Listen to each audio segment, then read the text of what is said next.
What would happen if two of Nintendo's most famous military leaders went toe-to-toe in a battle to determine who would come out on top? Welcome to Smash Bracket, a show dedicated to solving that exact question.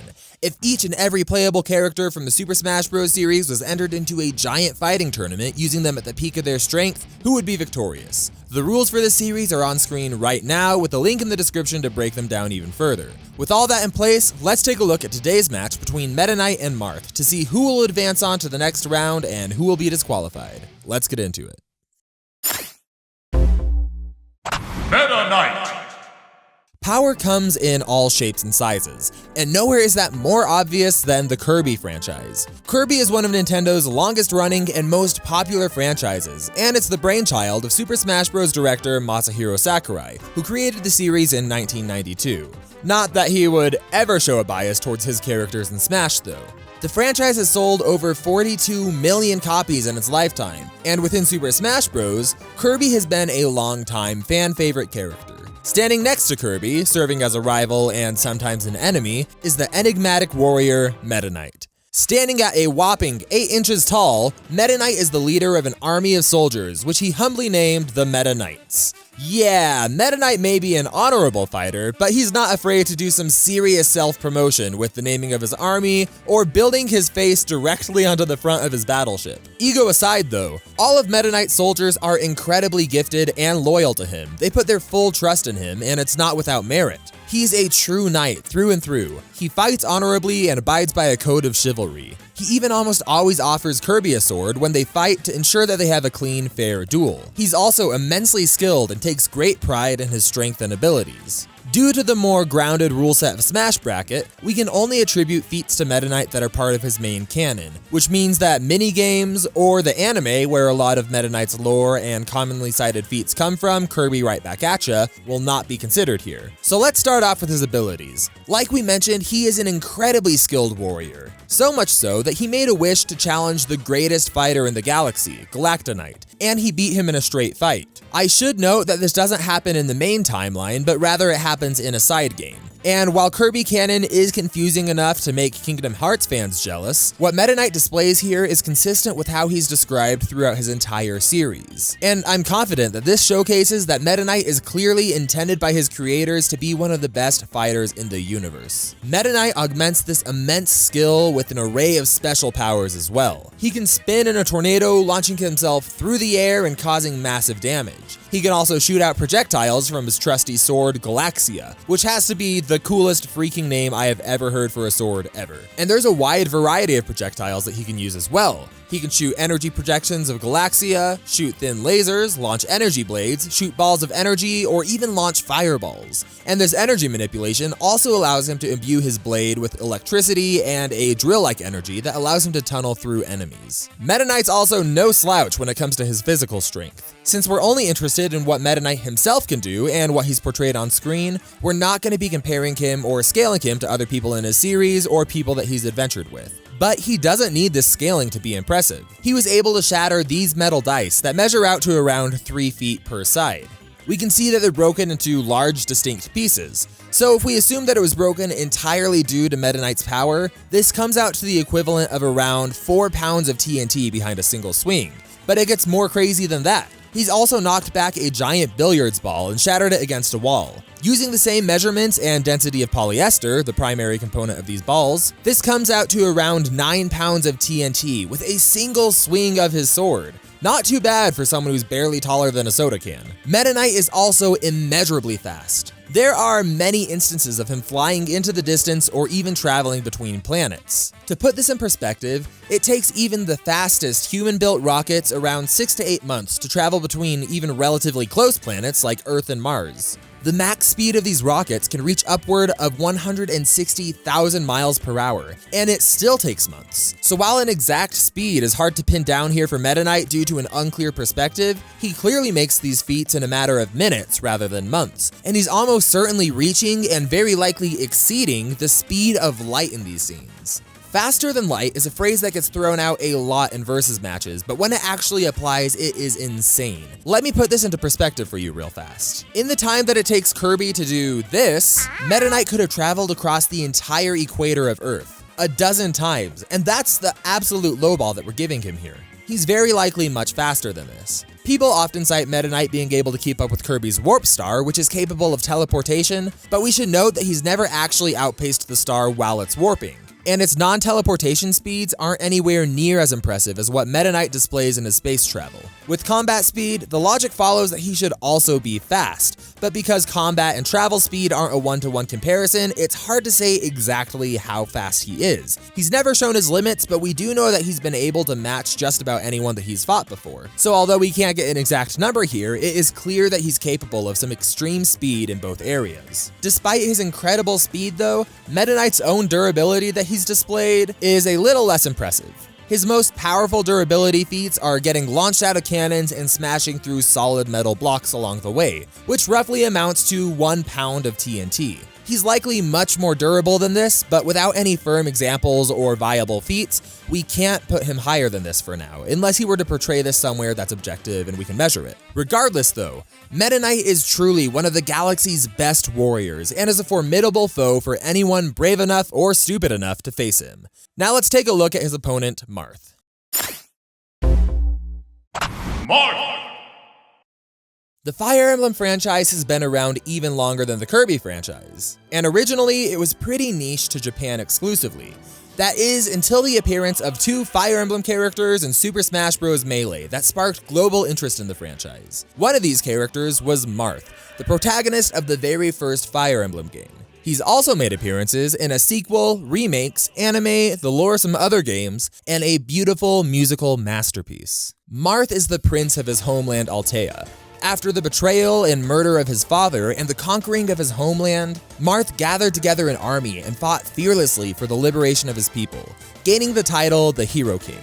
He's fought against some of the toughest of odds and led his troops against the toughest of foes. Much like Meta Knight, Marth's army is devoted and loyal, and they view him as their fearless leader. As a person, Marth is kind-hearted and idealistic, but he's also a very talented commander.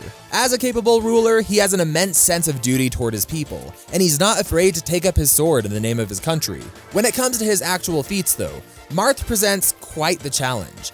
It's clear that he's a talented leader and that he can hold his own with a blade, but since Fire Emblem focuses mostly on character development rather than action, we can't accurately measure how strong he is. Throughout his games, he constantly downplays his own strength and ability, talking about how he's not that great of a fighter compared to others around him, and how he's touched that people follow him in spite of that. There is an argument to be made that Marth can hit considerably harder than a normal human because he can deal equivalent damage to magic that can summon meteors, explosions, and lightning.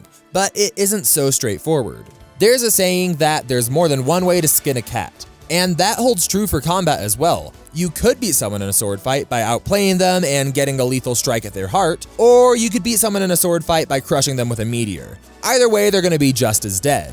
Enemy hit points in Fire Emblem are an abstraction of a character's vitality rather than an actual representation of damage being done, and there's just too many variables here to scale up Marth to the kind of strength you would expect from a meteor. Not to mention that the actual impact of these spells is pretty underwhelming despite the over-the-top animation.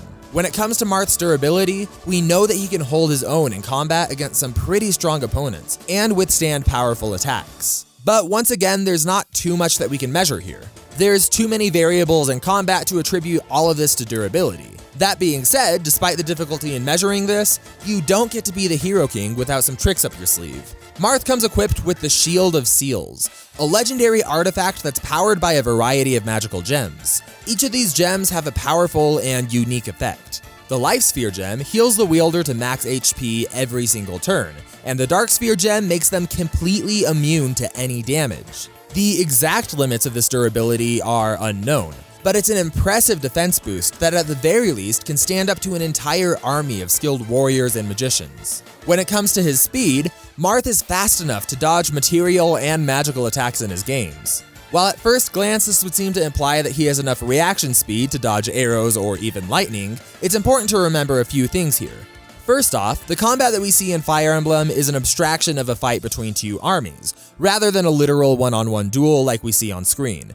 But aside from that, if we were to take these feats literally, they would apply to every single character in the Fire Emblem franchise, which doesn't really seem to reflect the more grounded nature of these games and the intent of its creators. I think that the most viable interpretation of what's happening here is that Marth notices that someone's aiming at him, predicts the trajectory, and dodges preemptively, rather than seeing the lightning come at him and then suddenly gaining the ability to move over 270,000 miles per hour and get out of the way. So while these may not be reaction speed feats, it does show his prowess in being able to gauge an enemy's movement and where they're going to hit him. Lastly, Marth has access to a variety of weapons and equipment from his games. These include some healing items and magical equipment as well. The most notable of these are the Life Sphere and Dark Sphere, which we talked about earlier, his broadsword named Falchion, and the Levin Sword. Let's start with his blade, Falchion. It was crafted from the fang of a dragon, and it's especially effective against dragons. Apart from its draconic affinity though, the sword can be used as a healing item, although Marth would likely never need to use it in that capacity due to his Life Sphere. The Levin Sword is a powerful magical blade in the shape of a lightning bolt that can summon magical lightning and shoot bolts of electricity at enemies. While Marth could theoretically use other weapons from Fire Emblem like a bow, lance, or battle axe if he had to, he's never shown any sort of ability to use these meaningfully in combat, and he always prefers to go with swords instead. So it's safe to assume that other weapons are off limits to him, and using them would quickly lead to him getting overwhelmed if he had to use them. When it comes down to it though, Marth's greatest strengths are as a leader and a glowing anime singer. With all of that said and done though, let's get into the fight and see who will be disqualified and who will advance on to the next round of the Smash Bracket. But first, do you want to choose a Smash Bracket animation to go on the channel? We see suggestions all the time. We're currently running a Kickstarter for Smash Bracket to try to fund the series, and as a promotion for that, we're doing a giveaway for the rights to choose a 2-minute battle between any 2 characters of your choice. It doesn't even have to only be from Super Smash Bros. To be animated and put on the channel. So is there a matchup that you've always wanted to see or a versus battle you've always wanted to make happen? Now's your chance. Click the giveaway link in the description below to enter for a chance to win. And while you're there, if you want to help keep Smash Bracket alive and keep the series going, please consider supporting our Kickstarter. Even just a $1 donation would really help the momentum and help ensure that we can keep this going. There's also non-monetary ways to support the series for those of you who can't spare any money. Thank you so much for the support and best of luck in the giveaway. I'm excited to see what you come up with. But with that out of the way, let's get to the fight and find out who will advance on to the next round of the Smash Bracket.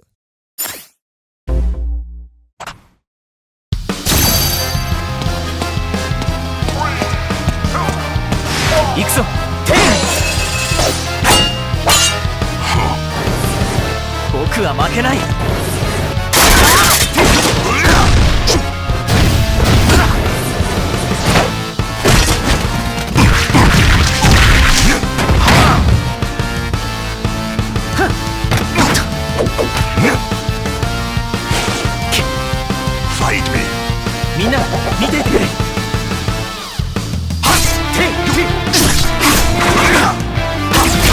Know my power.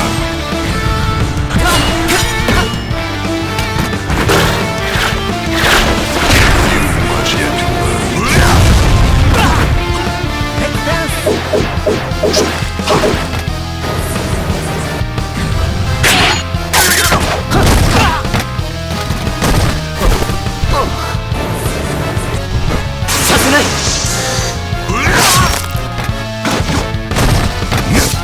Come back when you can put up a fight. Game! And there you go! Now at first glance, this might have seemed like it was an incredibly one-sided fight, and that's because it was. It wasn't nearly as clear-cut as I initially thought it would be though. With the rules of Smash Bracket, it was really difficult to find meaningful feats for either fighter. Meta Knight has certainly demonstrated some insanely impressive looking feats, even with our rule set. But it's also easy to forget that he's only 8 inches tall, and so things in Kirby are proportionally much smaller than you would imagine. And so even with his most impressive damage feats, it still likely wouldn't be enough to even damage Marth if we made even moderate level assumptions about how strong the Dark Sphere was. But the key difference maker here was skill. Even if we were to take away all of Meta Knight's strength and all of his speed, he's consistently portrayed to be an extremely skilled and experienced fighter, one of the best in the galaxy. Marth, on the other hand, is consistently portrayed to be relatively average in his ability. So even if Meta Knight couldn't hurt Marth, he's definitely skilled enough to fight him into exhaustion or outlast Marth until all of his weapons broke. Or with his immense speed, he could just put Marth on the moon literally before he could even blink and take him out of the fight entirely. Marth's shield was the one thing working in his advantage, but Meta Knight was just far too skilled and far too fast for this to be a meaningful factor in his favor. Meta Knight is the winner and will be advancing on to the next round of the Smash Bracket. Next time on the Smash Bracket.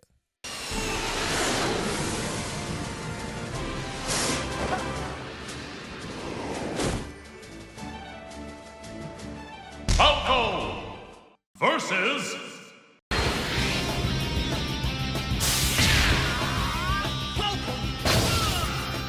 Captain Falcon.